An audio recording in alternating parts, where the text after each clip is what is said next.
యేసుక్రీస్తు నామంలో ప్రతిరోజు దేవుని వాగ్దానం అనే కార్యక్రమానికి మిమ్మల్ని అందరినీ ప్రేమతో ఆహ్వానిస్తూ ఉన్నాం. ఎలా ఉన్నారని అందరూ బాగున్నారా? దేవుని కృపలో దయలో వర్ధిల్లుతున్నారా? మీ అందరూ బాగుంటారు, ఎందుకంటే మీ అందరి కొరకు మేము ప్రార్థనలు చేస్తున్నాం. దేవుడు గొప్ప ఆశీర్వాదాలు మీకు దయచేస్తాడు. ఈ వాగ్దానం అందరికీ షేర్ చేయండి, మీ బంధువులకు, మీ స్నేహితులకి అందరికీ షేర్ చేయండి. అందరూ దీవించబడాలా, ఆశీర్వదించబడాలి. ప్రతి ఆదివారం యేసయ్య సన్నిధిలో ఆరాధనలు జరుగుతుంది. ఇప్పటికే అనేక మంది వచ్చి స్వస్థత విడుదల పొందుతున్నారు. దేవుని బిడ్డలారా, ఈ వాగ్దానం ద్వారా అనేక మంది దీవించబడుతున్నారు, ఆశీర్వదించబడుతున్నారు.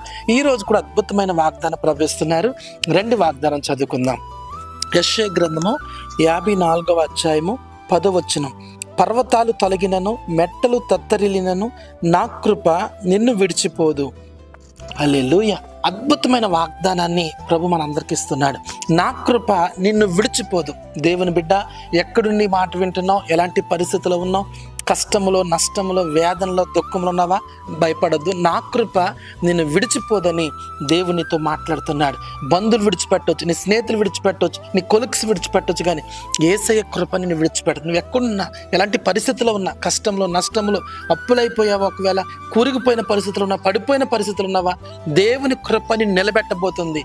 గొప్ప కార్యాలు జరిగించబోతుంది, ఉన్నతమైన కార్యాలు చేయబోతుంది, బలమైన మేలులు, ఆశ్చర్యమైన కార్యాలు దేవుడు నీ జీవితంలో, నీ కుటుంబంలో జరిగిస్తూ ఉన్నాడు. యవన సహోదరుడా, సహోదరి, నా ప్రియ తల్లి, నా ప్రియ తండ్రి, నువ్వు ఎలాంటి పరిస్థితుల్లో ఉన్నా, ఎలాంటి ఇబ్బందులు ఉన్నా కానీ దేవుని కృప నిన్ను విడిచిపెట్టదు.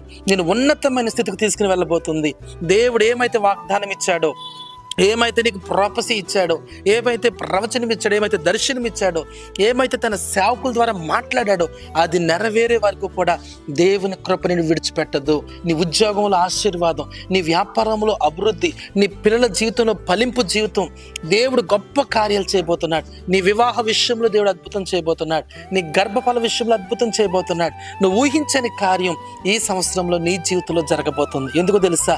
ఎవరు విడిచిపెట్టినా కానీ నా కృప నిన్ను విడిచిపెట్టదంటున్నాడు. నేను వెతుక్కుంటూ వచ్చిన ఆ కృపే నిన్ను ఉన్నతమైన స్థితిలో తీసుకుని వెళ్ళబోతుంది. నువ్వు పాడైపోయినప్పుడు, కన్నీటిలో ఉన్నప్పుడు, మంచం మీద ఉన్నప్పుడు, అనారోగ్యంతో ఉన్నప్పుడు నేను వెతుక్కుంటా వచ్చిన కృపే ఆ యేసయ్య కృప. ఆ కృప అంటుంది, నేను నిన్ను విడిచిపెట్టను. హల్లెలూయా. ఈ కృపలో గొప్ప కార్యాలు మీరు చూడబోతున్నారు. ప్రార్థన చేసుకుందాం. ప్రేమ కలిగిన తండ్రి, పరిశుద్ధుడా, నీకు వందనాలు. ఎంతో మంది వాగ్దానం విన్నారు ప్రభువా. నా కృప నిన్ను విడిచిపెట్టదన్నావు తండ్రి, నీకు స్తోత్రాలు. అవును, బిడ్డలందరికీ నీ కృప తోడుగా ఉండును గాక.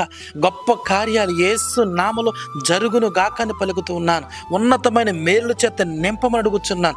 వెంకట్ అనే బ్రదర్ నేను చూస్తున్నాను. దేవుని కృప నీకు తోడుగా ఉన్నాయి. అనేక సంవత్సరాలు అయింది నీ భార్యకి గర్భఫలం లేక బాధపడుతున్నావు. దేవుడి సంవత్సరం ఒక నూతనమైన కార్యం జరిగించబోతున్నాడు. సిస్టర్ ఉష అనే సహోదరిని చూస్తున్నాను.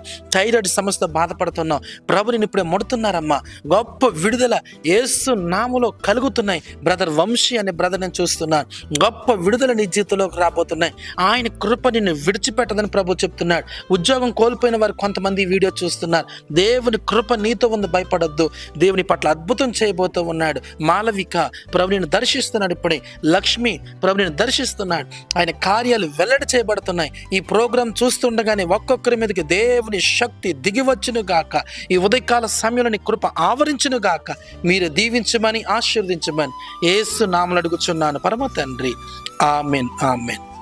పర్వతాలు తొలగిన, మెట్టలు తత్తరిల్లిన, నా కృప నిన్ను విడిచిపోదు. దేవుని కృప ఈ రోజంతా మీకు తోడుగా ఉండును గాక. ఆమెన్. God bless you.